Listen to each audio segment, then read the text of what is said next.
right. All righty, everybody. Welcome to Seeking Excellence podcast. Today is such a blessed day. I get to have my friend back with me, Erinn Black. Erinn, how we doing?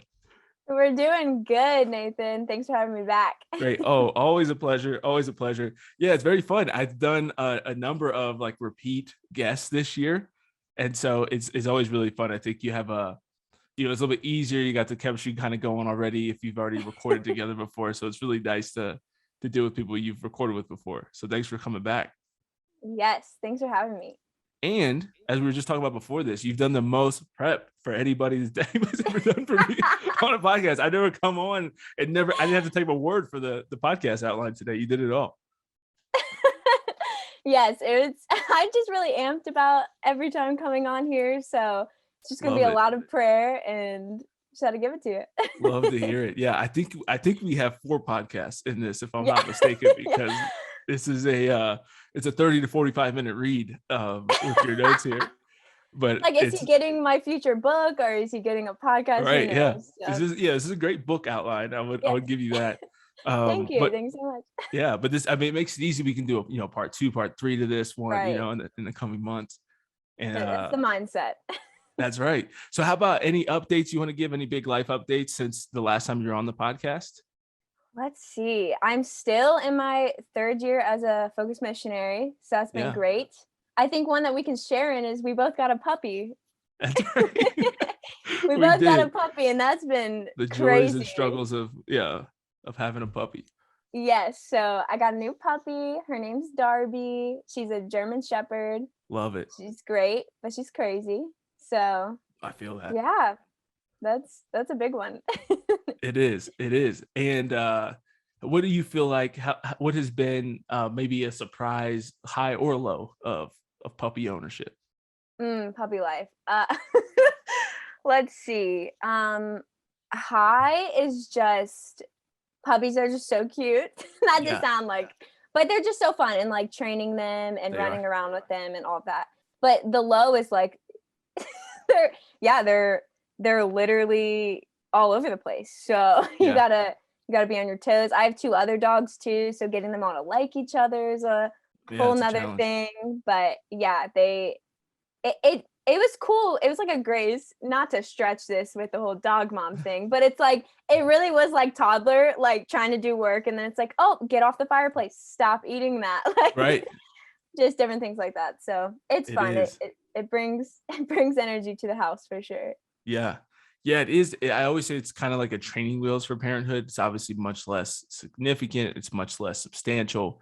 Right. But it does give you, especially, like in this time of engagement, it's been interesting of just like sharing responsibility and like who's going to even like take time to play with her or distract her while the other one is doing something important. You know what I mean? Mm-hmm. Has been, there's a lot of interesting stuff to it. And I think that you like people always like, and people warned me, and I had family and friends or think I was crazy or criticize the decision to get her a few months out from the wedding and then height of wedding planning and all this stuff.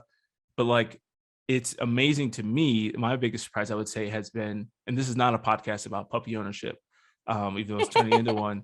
My biggest surprise, I think, has been just like there's such beauty in raising your level of responsibility.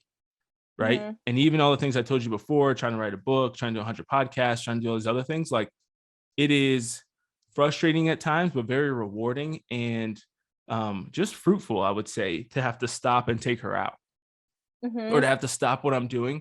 And just like the willingness to be interrupted, it's such a good Christian virtue. I don't know, interruptibility, maybe we can make that a word and virtue in our lifetimes. And it's not one that I talk about very often because I talk about like high achievement and like taking a lot of responsibility and ownership and getting after it. Right.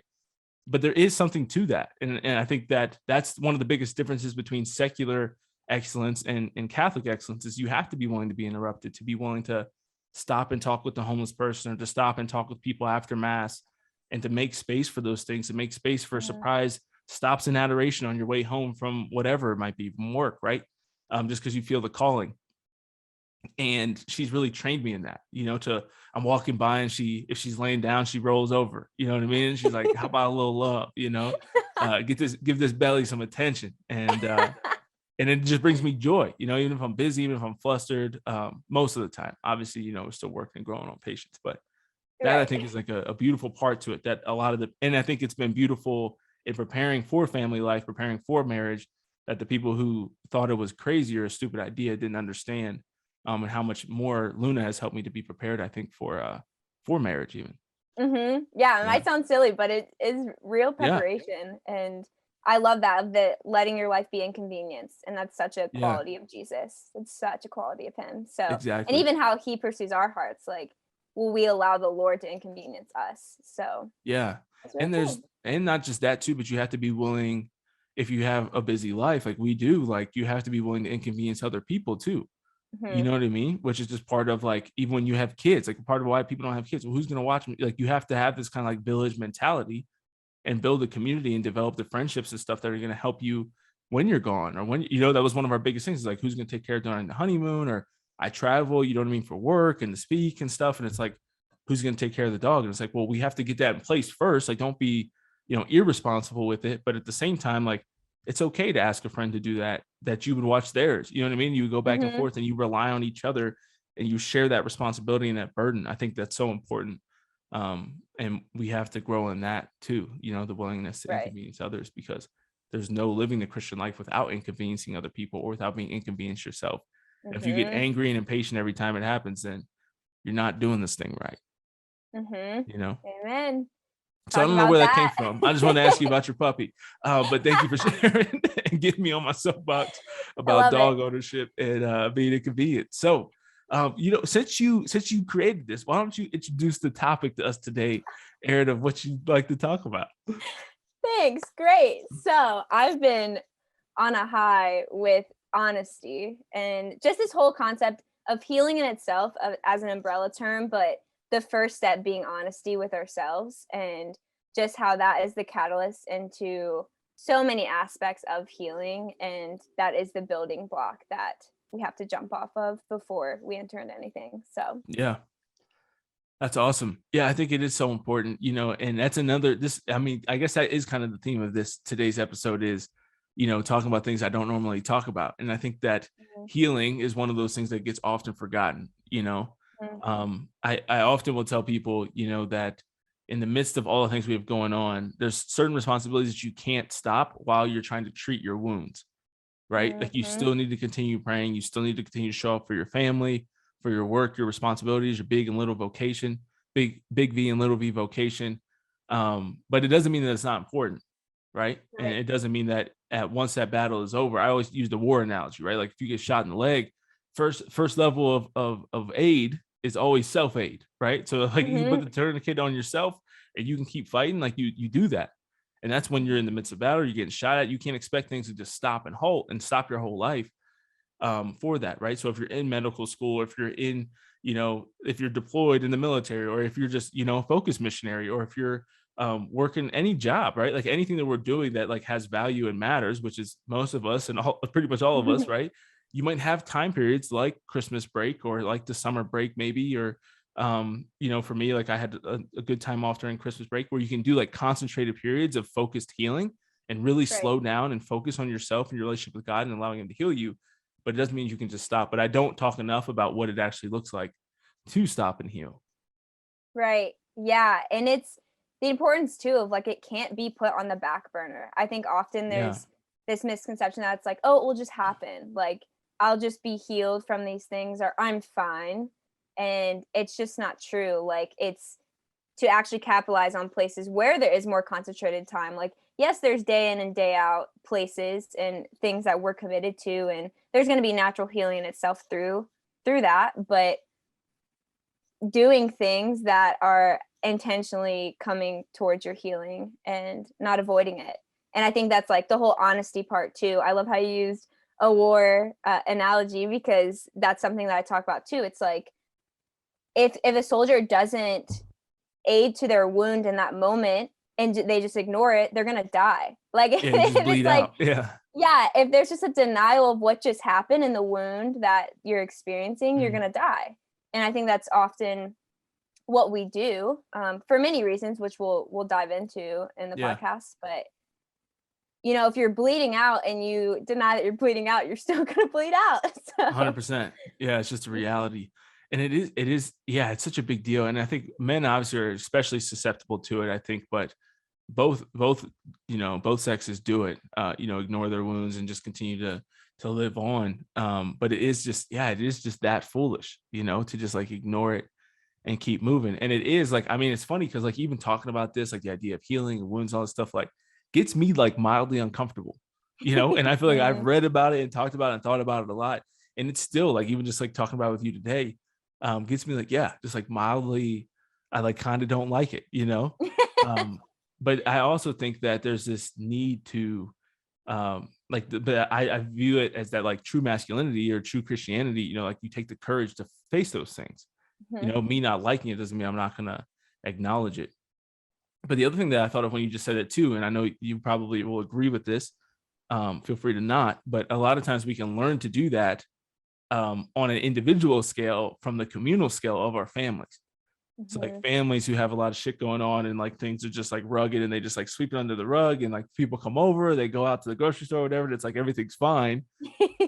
And it's like, that's how it's like, okay, so that's how you cope with problems. When things are not well, you just act as though they are. And then you take that kind of communal, that domestic church example, the first society, and you internalize that as that's how I work as an individual too. There's so much from the way you're coming, the way people are raised in family or their childhood that become actual barriers to healing and being honest. So it's like just recognizing your needs. Like we are needy beings, and that's right. We are needy, and we deny that so much. And it's, I can talk about my family. Like my family is what a strength of ours is. Like, we get things done, and we get after it. So, and we've all had that, like this, like going forward, get it done, right. Hard workers. Like it's such a great quality, but I think something that was neglected in that is our needs. So it's like putting things on the back burner, putting things that need to be addressed to the side, and it will catch up on you. So and I think that's a common experience for families. Like there's things that we experience or go through, whether through childhood and growing up, that we agree to, like a lie.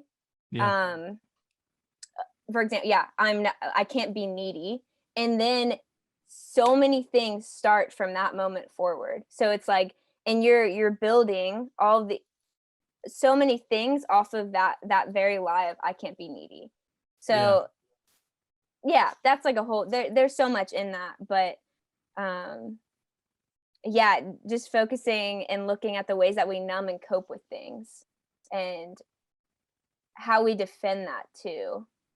And that's just interesting, and being able to ponder that. For sure.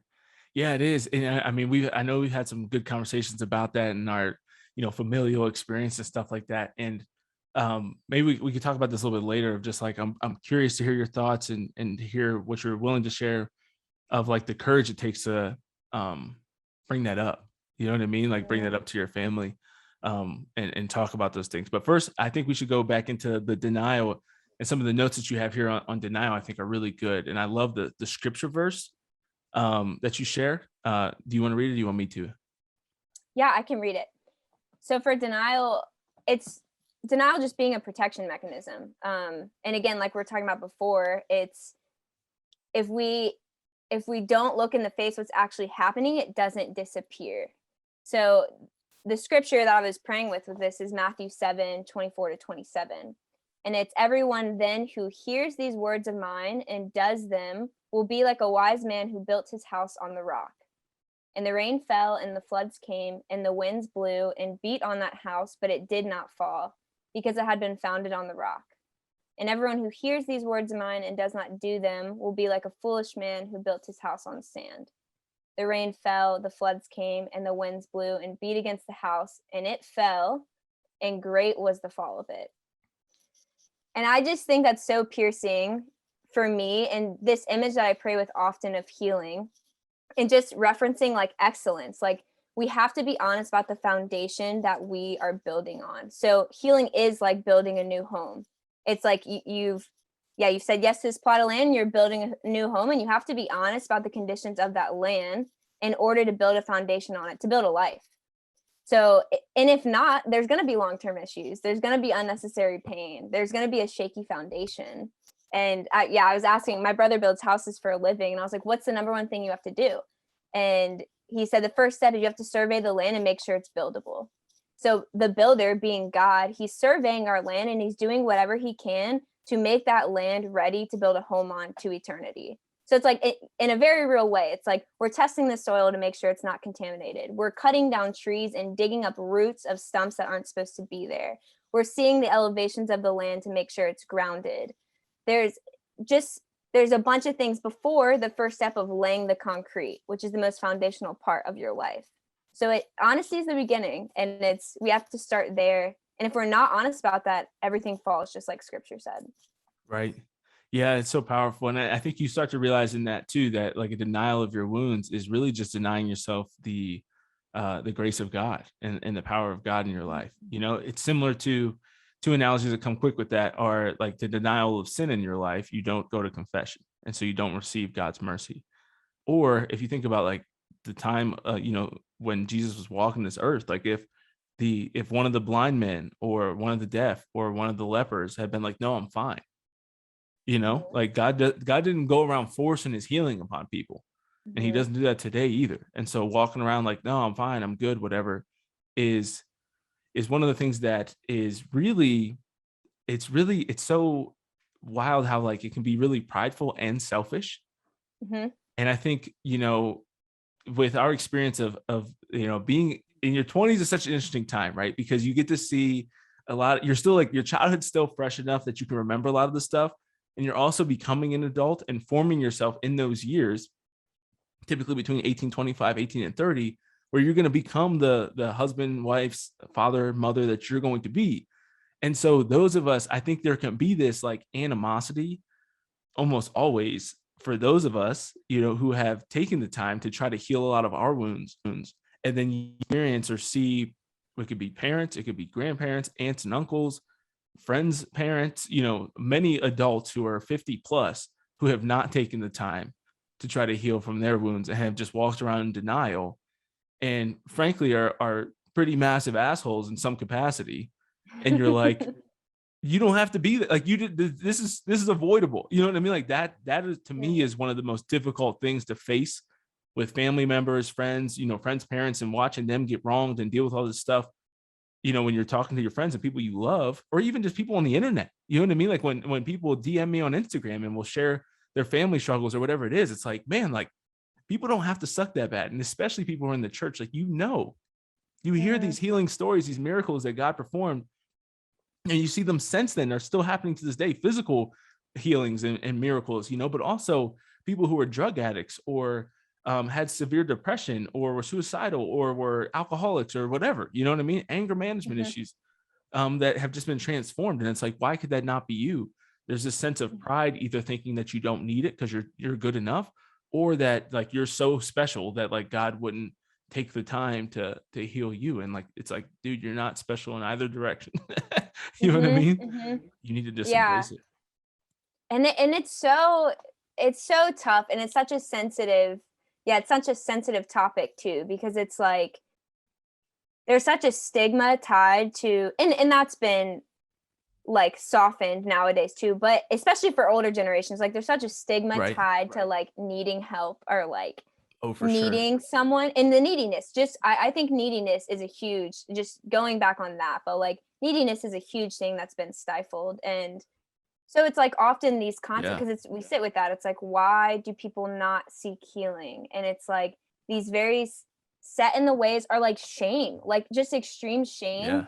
The reality, because it's like they might come off as this like, no, I'm good, I'm fine, but it's like the truth, because I was there, I know I'm only 24, but it's like when people talk about healing, I was like, oh yeah, I'm good. Wait, why do people talk about it so much? Why are Catholics so obsessed with healing? And I'm like, I'm good, my life's great. Yeah. And it's just like, that's so funny. Yeah, you just don't know until you see that. And there's so much shame in that, of like so many lies tied to that. So a lot of generational things, and even again, it's just like, it's going to happen at some point. I often hear a lot of people who, if they don't address their faith or healing in college, it's, oh, okay, it will come. Okay, now I have a job. Like all these things. Oh, now I'm married. Oh, now I'm raising kids. Oh, now I'm in my 60s and there's still things from when I was 10 years old that are disrupting my peace. And it's like, that's the reality. Go into a counseling session. You're returning to your childhood. You're returning to a place where you agreed to something and started believing a lie, and now it's been compounding for 40 plus years. Like, that's hard stuff. And there's just like a very hardness of heart, and those people, I just want to love them. But like, right. It's very tough. Yeah. Oh my gosh. Yeah. The neediness thing, it's something that I used to like, fight against older generations in my family, let's say, about, because it would just like blow my mind, like I've always anticipated, like when I'm 80, when I'm 60, when I'm 60, 70 years old, you know what I mean? Like, I'm not moving a chair. I'm not picking up anything from the backyard. You know what I mean? It's like, you have family to do stuff like that for you. And there's a reason for it, right? Like, your body's not the same, and you have young people in your family that are capable. And it would just blow my mind to watch my family members like be proud of doing things that they shouldn't be doing because they wanted to like force their independence, And I'm like, how much does that filter down through the family that is not a cohesive, dependent, loving, like thriving family unit, because everybody has to be independent because they're watching you, and you don't realize, how much those negative behaviors and mindsets really do trickle down and just affect everybody. So I think that's really sad to watch.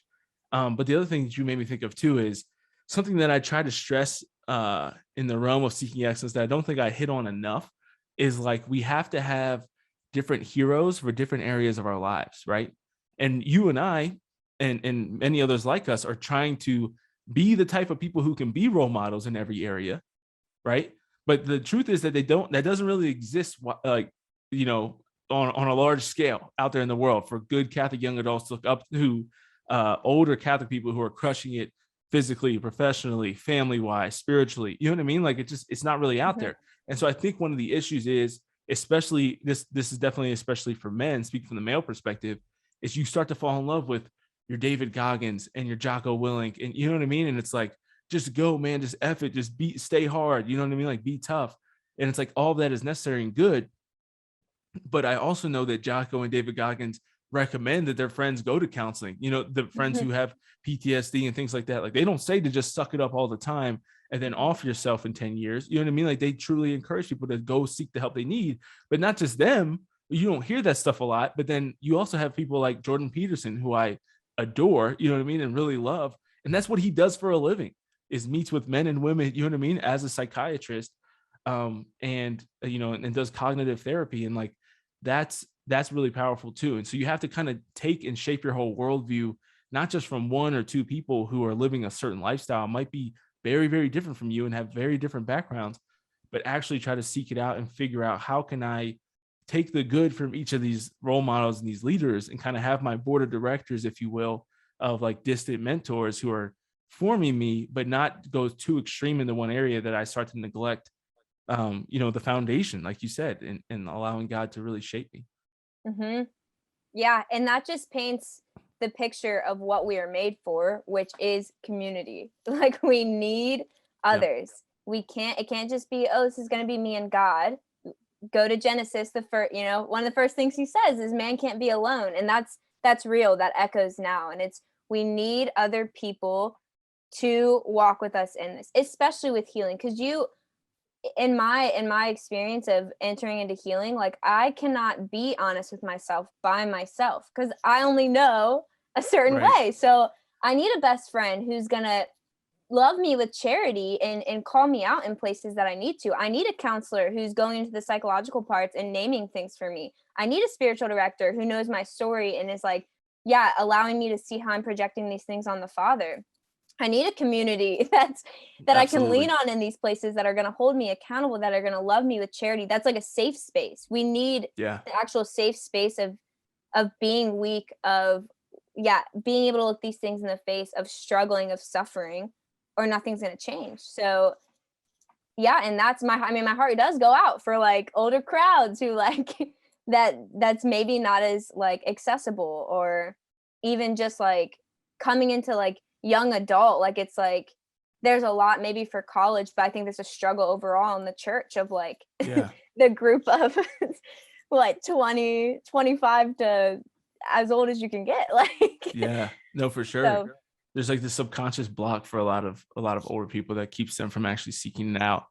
And I think the one thing that I've really appreciated about Emily too is she's somebody that like I'll be, we have like an encounter or an argument or something with somebody else, where I like get frustrated, and she'll just be like, yeah, there's a lot of wounds there, I think. And like she like always brings me back to that and helps me to remember that like people are wounded, because I just like go in, you know what I mean? I just get worked up and I'm ready to fight somebody. And she's like, yeah, there's a lot of wounds there. And she like, and I think that's really important for men out there to like understand that. I think women have a bigger eye for that, especially for other people. I think I have a good eye for when people are being irrational. And Emily has a good eye for when wounds might be causing that irrationality. Right. And so, so we make a good team in that. But yeah, and just how beautiful is it? I like to I'm your self-proclaimed long distance best friend. You know what I'm saying? You're yes. Never met before best friend. And how cool is it to have people like that too? Like how much we've been able to have just such great conversations, phone calls, podcasts, and voice memos, and you know what I mean, just texting each other with things that we're thinking about or praying for each other. And yeah, so I think the community can come in a lot of different ways too. It doesn't always look, like having 25 best friends in your hometown or wherever you're living, that you hang out with all the time. Right. Yeah, it's all over, and it's from so many different measures and aspects too. So it's like you have to have those close people that you're able to be secure in those relationships and trust. I think I've said this before, but it's like my friendships that I'm closest to are A, Christ-like and they're centered on Christ, B, they're vulnerable, and 3, they're able to love me with charity and challenge me. The vulnerability part, we're not vulnerable unless we learn how to trust. The only way you come to trust someone is sharing weak and naked parts about yourself, like where you can, just be free in that. And those 3 things are just like, what bring holiness and having those relationships. And absolutely. My favorite thing that you said so far today, I think, is when you just gave that list of 3 and went AB3. That was I didn't even hear it. That takes the cake. That was powerful. That was really powerful stuff. AB3, gotta keep you on your toes. You'll hear that on the playback. Yeah, that was pretty funny. But no, that was generally good. I wanted to track from it, but I just thought that was really hilarious. I tried to stifle my laughter in the moment to let you finish. That's like a classic Erinn thing to do. I believe many people know that. So that's hilarious. Good laugh. One more thing I want to hit on with the building your life, the example, the analogy there is I think one thing that you talk about, like laying the foundation and kind of hitting on the selfishness part of it again, is it can be really self-focused, because what people don't realize is when you are kind of, and I think that I've always wanted to write a book about how college is your best time to lay your foundation, I think, for most people, if you go to college, because you do have the most amount of time. Typically, there can be exceptions, obviously, if you're an Alabama football player or other D1 athletes and things like that, you're not going to have the same experience, but the majority of college students are not. And so the majority of us have a lot of time, and you get the opportunity to figure out what you believe and where you stand on things, and develop a relationship with God, and develop a prayer life, and to get involved and see where your heart is called to volunteer and all these other things. And people ignore that. And then they don't use their singleness in their 20s to do it. And then they go in and they start to have a family, and you're building. It's one thing to live, like when I was living by myself, moving back from deployment, like I looked at some apartments in the hood because I wanted to save money. Right. When I was moving to Denver and I knew Emily was going to move into where I lived, I didn't look at apartments in the hood. Right. and that's like, it's kind of common sense, but it's the same thing that we do with our lives. It's like when it's just you, it might not seem as selfish to make these sacrifices and to say the foundation doesn't really matter, whatever.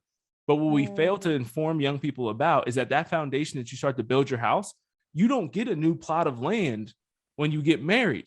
It's the same one. You're just building onto it, right? You're just building more rooms for your family, for your kids, for your grandchildren. And not just that, but also you kind of build your home office. If you're somebody who's going to like lead an organization or be influential there, you're building a community room for your community and the groups that you run in.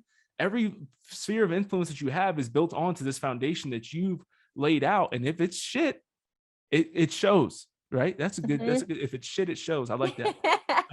it comes out over time, right? You know what I mean? Like you start to get exposed. Time will show it's exactly what the Lord said. The rain fell and the floods came and the winds blew and beat against the house and it fell, and great was the fall of it. And if you can avoid that and allow the Lord can still go in, unlike actual builders, you know what I mean? Like God's miraculous. So he can go in even if there's something built on there and start to, reconstruct some stuff and actually reinforce it in ways that we can't with actual earth. But that's what I think people don't realize. I think that's kind of a great analogy for like what Sarah Swafford calls the altar switch of, you get married on your wedding day, you become the person you've always wanted to be. And it's like, no, dude, it's the same plot of land, so you might want to till it now and get it ready. Yeah. And the sooner we come to that realization, the better, because you're going to have to address it at some point. You're going to have to. There's only so much you can hold up or muster up or numb or cope with until those coping mechanisms just don't work anymore. The ways that you numb it with workaholism or perfectionism or alcohol or relationships, like whatever, fill in the blank, it's that it will not work anymore. And it's just like having, and I think, maybe there's places in my healing that I just didn't want to look at. I use like surgeries as a prime example, but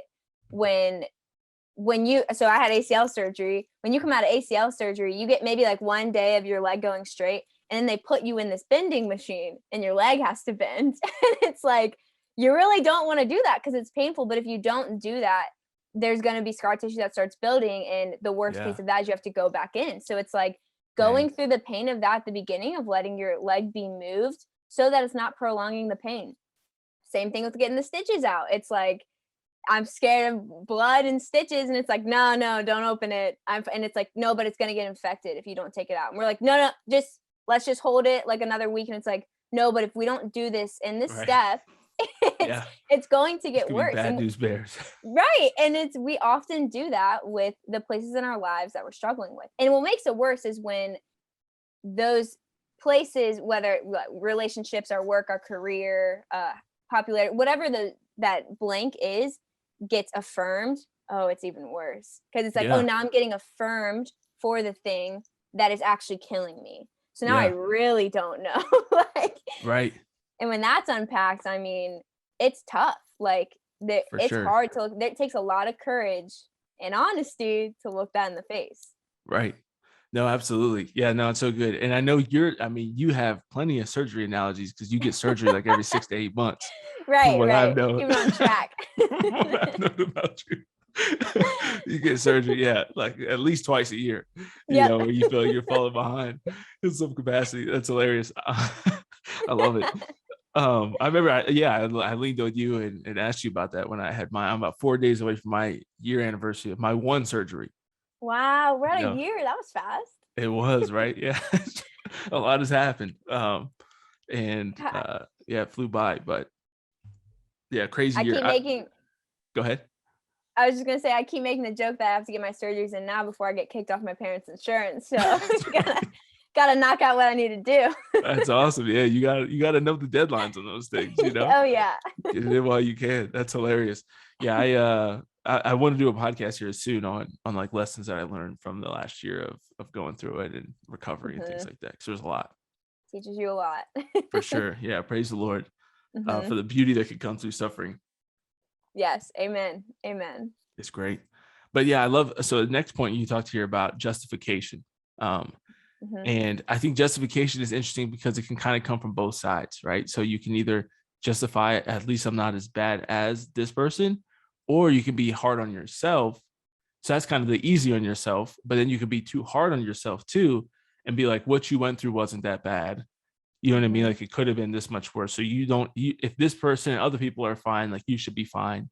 You shouldn't seek help or even pray or ask God about it or anything. Share it with anybody, all of that.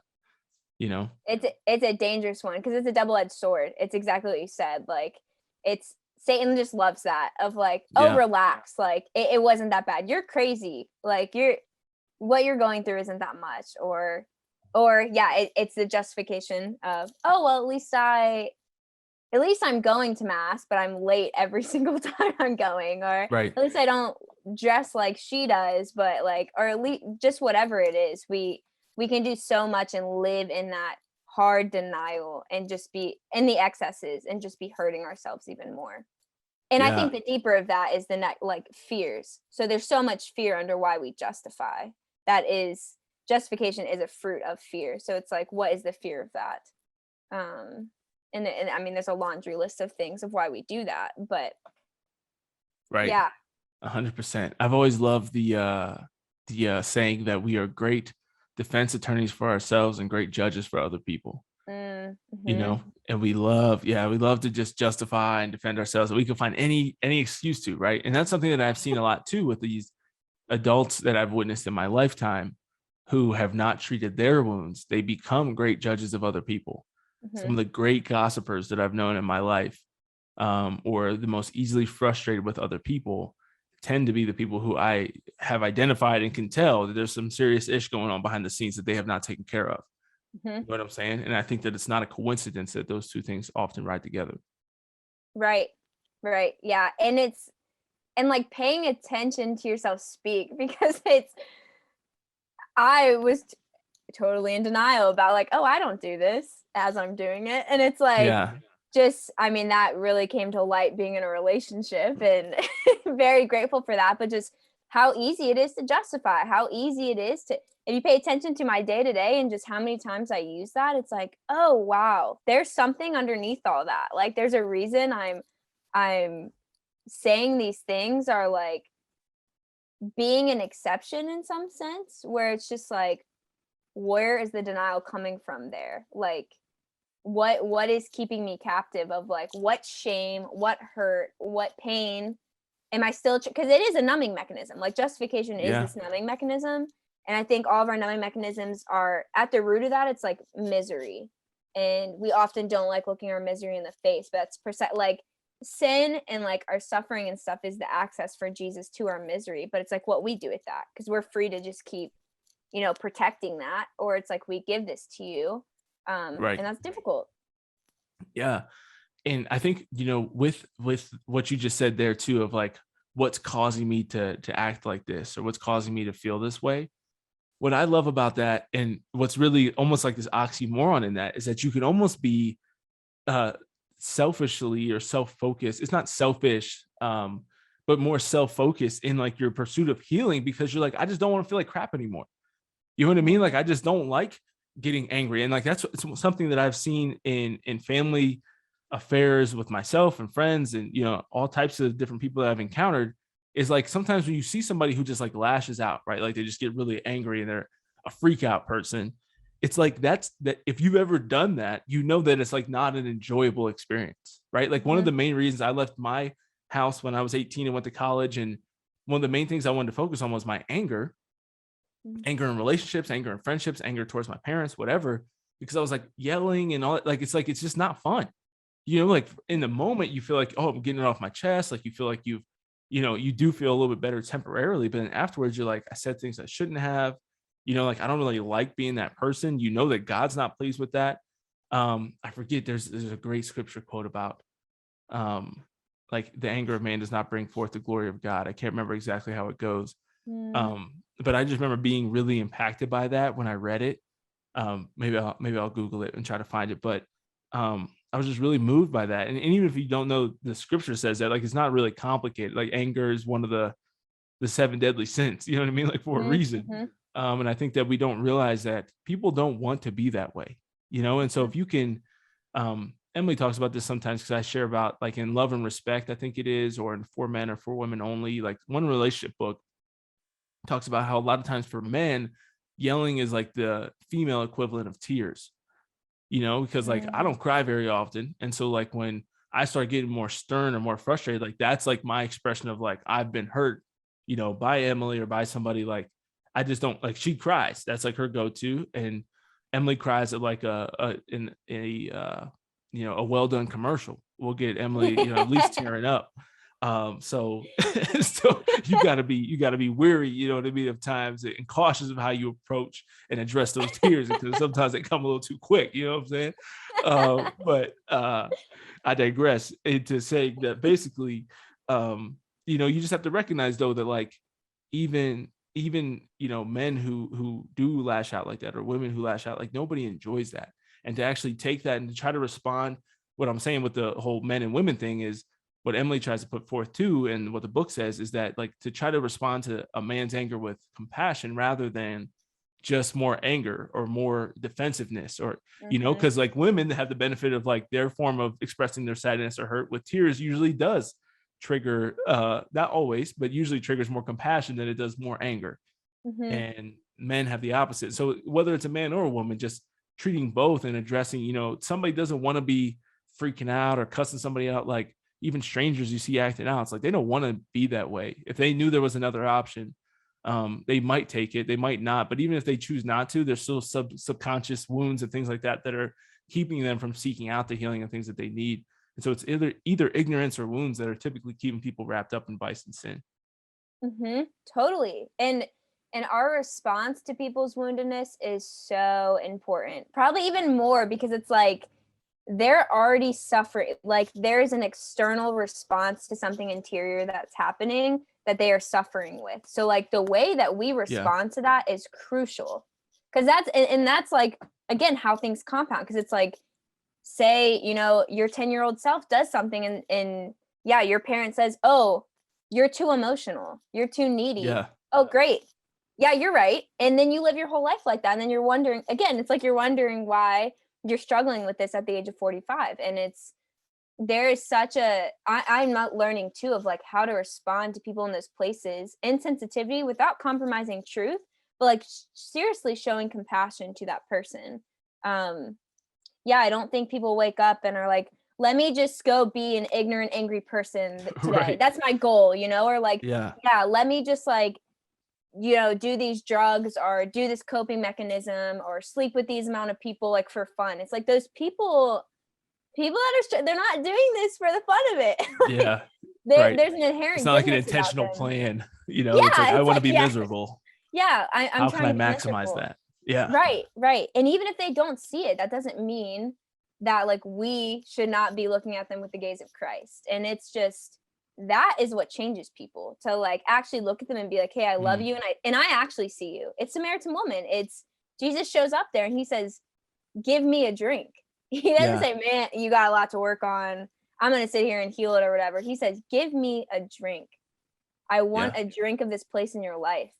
And it changes their whole life. Right. And Jesus was a great example too of humanity, in his humanity and of his neediness. Like he didn't go around just like, I mean, sure, he did the fishes and the loaves, but it's not like he did that for every meal. You know what I mean? Like they were hungry. Like you see, I mean, The Chosen in season 2, they did the little scene where the apostles are like taking the grain, on the Sabbath day, and they like freak out, right? You know what I mean? The Pharisees are geeking out about it. And it's like, Jesus wasn't just like working miracles. Like he needed people. Like he didn't just come up with the food himself. Even like the boy came with the fish and the loaves. You know what I mean? Like, I think we have to recognize that too. Like it is Christ-like in a certain sense.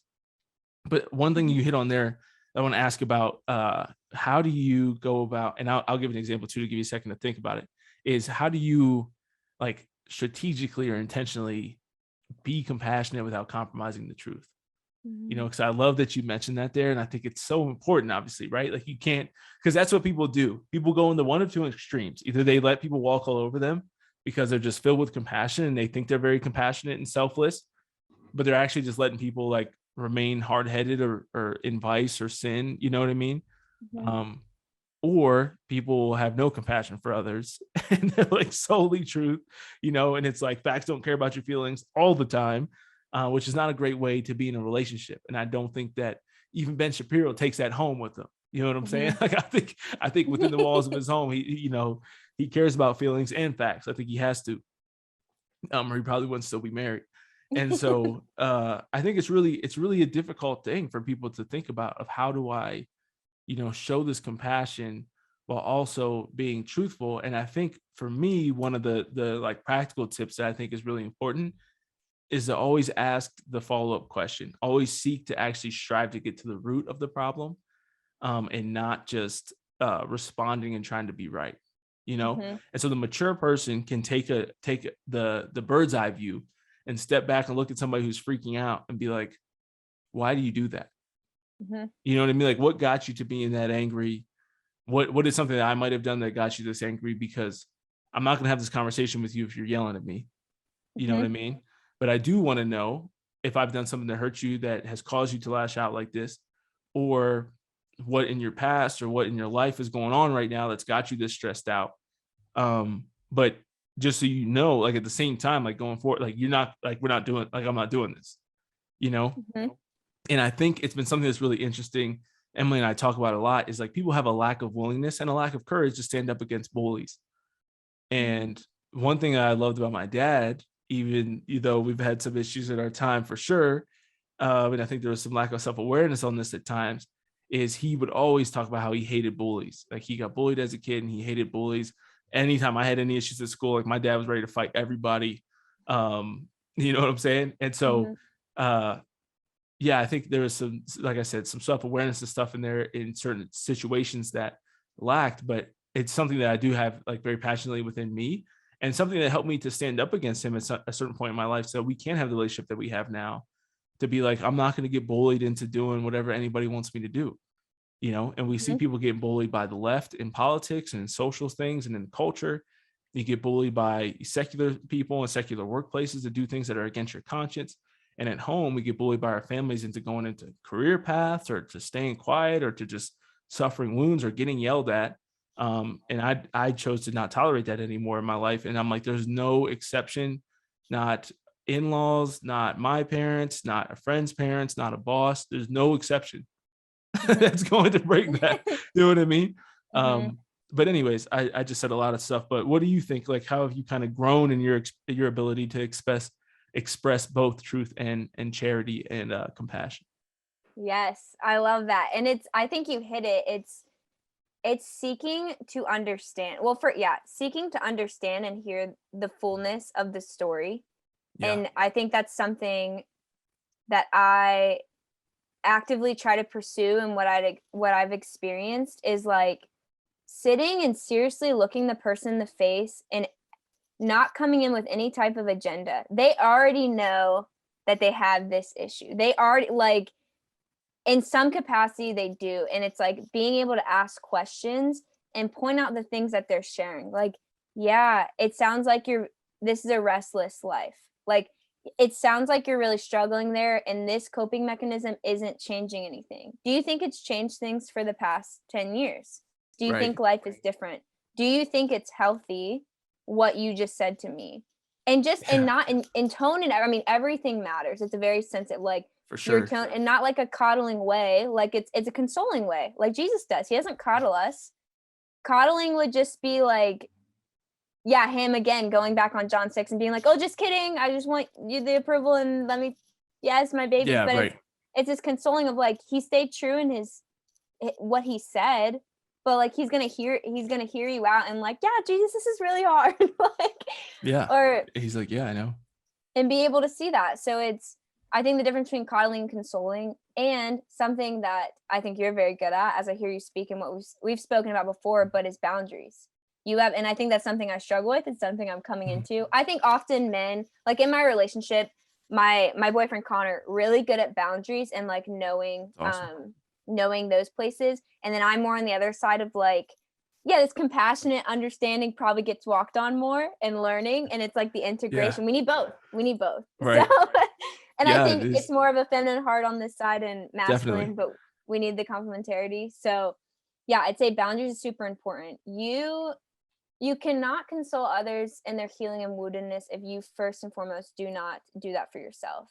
If you are not rooted in truth in your identity, this isn't again a cliche thing. If you're not rooted in truth and identity in yourself, there's no way that you can present truth and share truth and be honest with others, if that's not living within you. So that is, I always have to come back to that when, the enemy's attacking me through an altercation that I'm having with someone about their woundedness, or like, yeah, things are being projected. There's like space to step back and be like, okay, I know who I am and I know what's true. I'm going to ask questions. If I'm recognizing and reading the person that there's not really a dialogue that's happening right now, then that's a place of like removing myself and stepping back. But if it's like the person's letting their walls down, and I think you come to understand that, like if someone's letting their walls down, like being able to press more because you love them. it's going to look different with me meeting a student for the first time and not being like, what's your deepest, darkest wounds versus Right. like Yeah. What's my the worst best thing you've ever friend. done? Yeah. Yeah. So it's like recognizing the relationship too. But yeah, the compassion of it is so important because often those people are getting ridiculed by others and themselves. I mean, people that like severely are struggling in healing or addiction or etc. There's self-hatred and self-sabotage and self-rejection happening 24/7. So it's like Right. they desperately need someone to be like, you actually were made very good. And like your sins don't define you. And this addiction is not you. Like there's something underneath this that is crying out to be healed. There's a little boy, a little girl inside of you that is crying out for the adult version of you to console them in this place. There's a reality to that. This is like, we're not just humans. Right. There's a supernatural component. There's like, yeah, there's so much more happening within that. So yeah, I don't know if that really answered it. But No, that was great. I think it was amazing. And I think one thing that you said that I really loved is just like, I think people don't, because we're not trained to like think critically.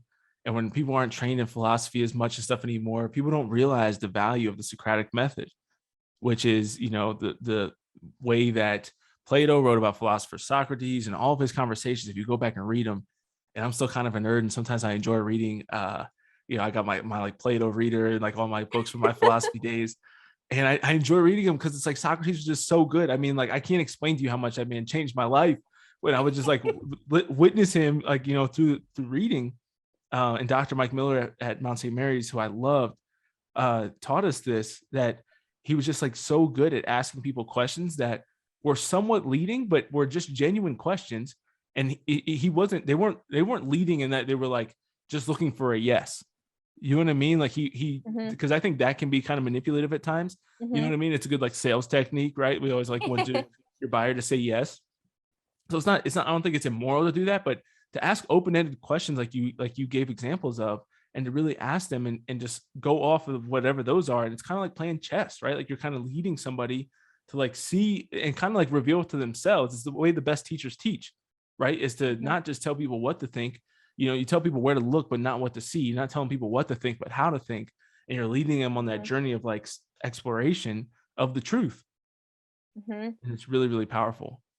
It's so important to do that. And it's so important to do that. In my spiritual direction, it's like my spiritual director is not telling me, oh, you should do this, you should do that. He's asking questions and he's entrusting me too in my own healing and like being able to, make decisions for myself, but is also guiding me. It's not like blind of like, oh yeah, do what you want. Like Right. There's guidance in it. So I love that too. And it's important for that as well. Cause it's like, we can become just like, so at least for me, I'm really indecisive and I want everyone to make decisions for me, which most of my life people have made decisions for me. And now I'm learning how to be decisive and live into these places. So it's like, someone just tell me what to do. And it's like, it doesn't work like that. Like, and we take that approach in our healing. We take that approach in the faith. We take, it's like, it doesn't work like that. So I'm grateful for the people that step in there and are like, hey, fill the gap. Boundary, you got this. And it's like, okay. Yeah, absolutely. I want to hit on the boundaries thing too. And I love what you talked about, you and Connor. And Emily and I are the exact same way, where like she's definitely more passive with people, which she's not like super passive, but like she was definitely like the fighter in her family, to a certain extent, of the kids. And I love that about her. But I still notice that still definitely much more passive than I am, right? Like I am not one to be afraid of conflict of in many forms, but not afraid of especially verbal conflict, or anything like that. Like I'm always of the like Jordan Peterson camp, whether it be in a relationship or work or whatever it is, to like Jordan Peterson always says, have the damn fight, right? He's like, it's better to have the fight and get it over with than to not and just act like we talked about earlier, sweeping things under the rug and having resentment towards each other, etc. But I do think it's a very masculine role, right? Like when Emily and I, God willing, buy a house next year, like who's going to be the main person in charge of like security of the home? Me, right? You. When we're out in the world and things like that, and Luna, obviously, and same with your German Shepherd. But when we are, she's so fast asleep. It's so funny. She's like twitching. She's in that REM cycle right now. But when we're out in public, like I want Emily to feel safe when she's with me, right? In a similar way, it is the husband's role, I think, and I think church teaches us that you're the protector. That doesn't just mean physical protection. And I think a lot of men fail to recognize that you're the spiritual, emotional, everything. Like protection is all 7 pillars, right? Like I'm supposed to protect my kids from falling into stupid shit like Marxism.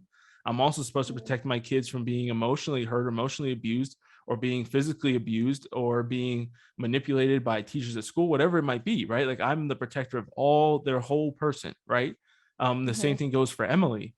And there's times, and especially as you're merging families and things like that, where you have to set those boundaries and you have to really defend those walls, right? Because there's going to be, it could be cousins, it could be in-laws, it could be work, it could be clergy, it could be friends who want to tear down your walls and really get inside your little kingdom, which is just 2 people at the time. But you have to have those boundaries and protect against that. Similarly, the same thing as I just said today, like I have friends who are coming over today. I thought they were coming over this evening. Even in like your kingdom as a man, when you go into I talk about John Eldridge, who's a Protestant author, talks about the phases of a man's life, and king is one of them. And part of that is defending your kingdom, like to block off and say, hey, I'm sorry, you're going to have to go to a coffee shop because I have to record a podcast today. Right. If I didn't have some type of boundaries around seeking excellence, I'm like, I'll cancel one of them later, but I can't cancel this and I can't cancel this.